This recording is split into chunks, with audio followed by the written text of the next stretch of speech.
Yes, this is our first installment of Talk It Out Tuesday. Thank you, Dave. You know, educators today, they face many challenges, including an increasing amount of disrespect and violence from students in the schools. But this morning, I brought in Ted Ginn Sr., the founder, executive director of Ginn Academy in Cleveland, and retired educator Victoria Davis. We're going to talk about how kids living in broken homes are more likely to act out in schools. It is a big problem.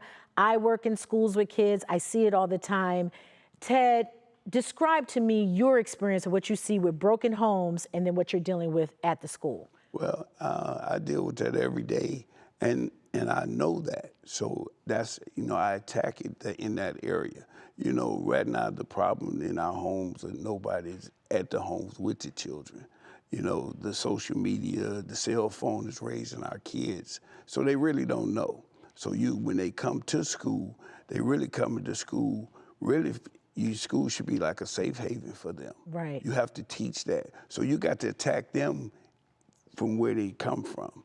The parents are not sitting at the table with them anymore. We was raised by a table. Yeah. And at the table was your mom, your dad, your grandparents, and you was getting directions. That's what's the problem in the world today. Nobody's sitting at the table with the children. Nobody's sitting. And Victoria, you're a retired educator. Yes. Tell us some of the things that you experienced firsthand that you saw in kids. Well, a lot of it was a lot of apathy. And apathy wasn't just the children, but it was also the parent. When it came down to taking care of different things that related to the students. I taught special ed where they had to come in and sign IEPs. They didn't find that to be important. They only found that their children being involved in social events and things like that, that was the most important thing for them. And it actually got in the way of everything that I wanted to do in the classroom. And when the children knew that their parents really didn't care, that's when I found out they really didn't care either. And I want to address also the level of disrespect. This year, I have never seen the disrespect to an adult, the profanity. And let's go here. The hitting of teachers, Ted, on the rise. Yeah, I probably don't experience that too much because I got older kids, but I'm quite sure the younger kids are like that because they don't know how to handle different situations when you give them discipline because nobody have taught them. So in my area with the older kids, you understand, I don't have that problem. I think I have the most problem with the disrespect, the cursing, the swearing and stuff like that. So that's what we attack them at. And we know why. You got to anticipate when they come, it's going to be that because nobody have taught them. And so the school is a safe haven.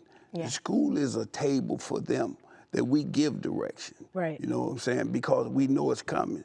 And I teach this every day. You have to repeat it every day because it's nobody at home. Because there is nothing happening at home. That's right. And Victoria, as an educator, teachers have to be aware of what's happening in a child's home in order to relate to them in the classroom. Yes, absolutely.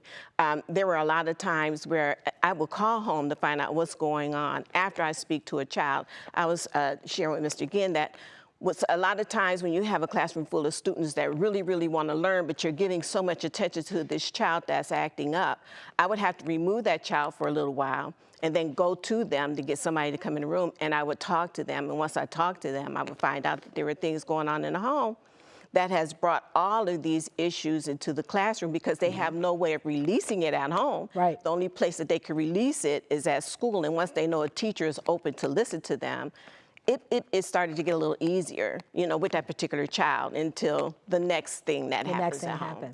So before we go, Ted, what parents who are listening, what needs to start happening at home so that we don't have this level of disrespect and violence in the schools? Well, I don't know if it can happen at home. Wow. I think that we as educators and society have to attack the home.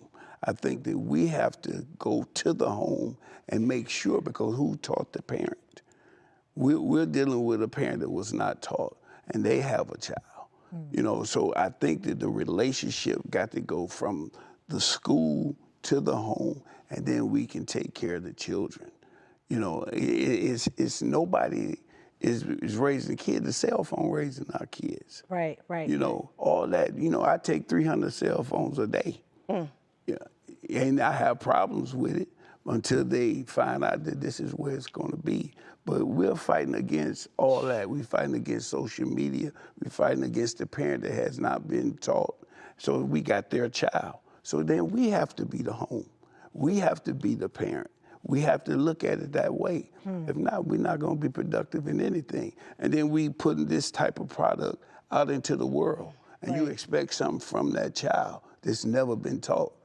And then when you know, as a leader, as an educator, you don't think that's part of your job because the system don't allow that. Right. But we got to have it. If they're going to be productive, you That's got to right. do it. The Got to weight do is it. on the school system and the teachers and educators.